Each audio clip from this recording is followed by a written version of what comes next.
Bonjour, aujourd'hui nous voilà dans le laboratoire de police scientifique de l'hôpital Descartes. Nous allons apprendre à identifier des espèces chimiques.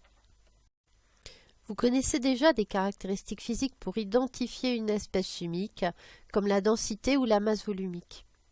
Il est possible aussi d'utiliser les températures de changement d'état.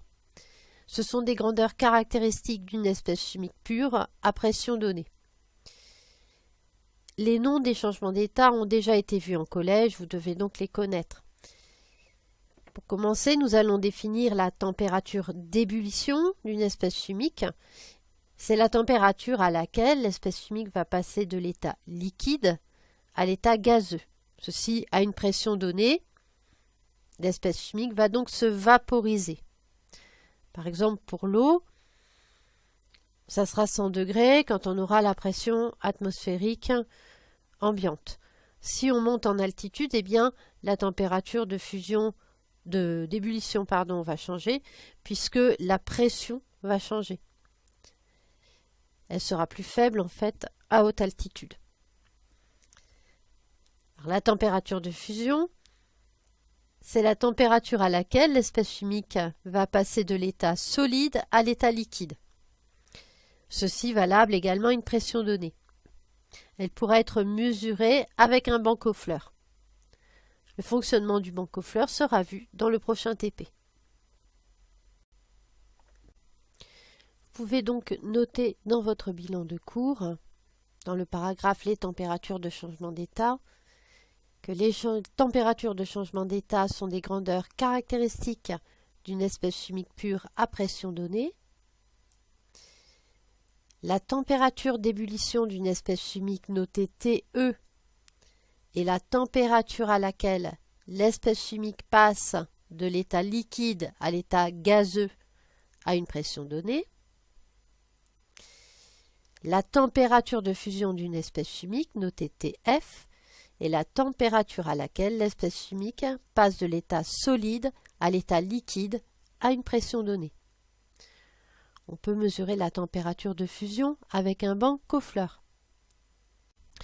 Il est possible également de caractériser des espèces chimiques grâce à des tests chimiques. Nous en avons vu un premier en TP, c'est le test caractéristique de l'amidon, qui prend une couleur bleu-noir en présence d'une solution de d'iode. Nous avons vu également le test caractéristique du dioxyde de carbone, CO2, qui trouble l'eau de chaux. En collège, vous avez sûrement vu le test caractéristique de l'eau, qui colore en bleu le sulfate de cuivre anhydre. Vous pouvez noter dans votre bilan de cours ce qui est à retenir. Dans la partie les tests chimiques, au contact de l'eau iodée, l'amidon brunit, c'est donc le test de l'amidon.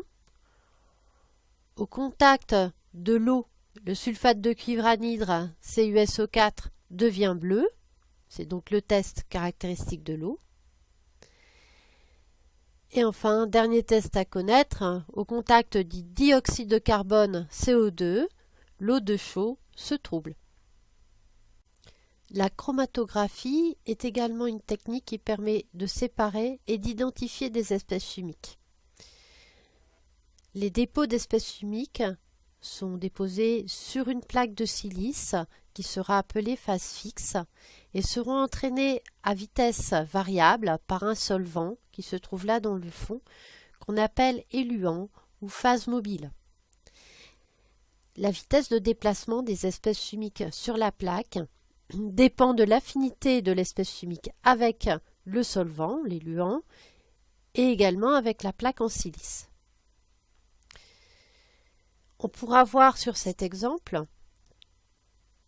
que s'il n'y a qu'un dépôt ici sur la plaque, c'est que au départ on n'avait qu'une seule espèce chimique.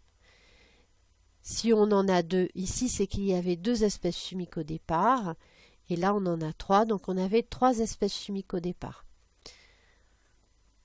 Donc ça permet de séparer donc les espèces chimiques d'un mélange. C'est une technique d'identification également, puisque on voit ici que le colorant rouge est entraîné à la même hauteur par le solvant sur la plaque. Donc, deux espèces chimiques qui auront été entraînées de la même façon sur la plaque en silice seront identiques. De la même façon, on reconnaît ici le colorant jaune ou le colorant bleu. Il sera parfois nécessaire de faire une révélation si les taches sont invisibles, c'est ce que nous verrons en TP. Vous pouvez noter sur votre bilan de cours que la chromatographie, c'est une méthode de séparation et d'identification des espèces chimiques d'un mélange. Elle est basée sur les différences d'affinité des espèces chimiques étudiées pour deux phases, la phase mobile, l'éluant, et la phase fixe, qui est dans le cas d'une chromatographie sur couche mince que nous verrons en TP, donc une plaque de silice. Je vous remercie de votre attention et maintenant vous allez pouvoir aider les experts à résoudre leurs problèmes et résoudre peut-être le crime. Bonne journée!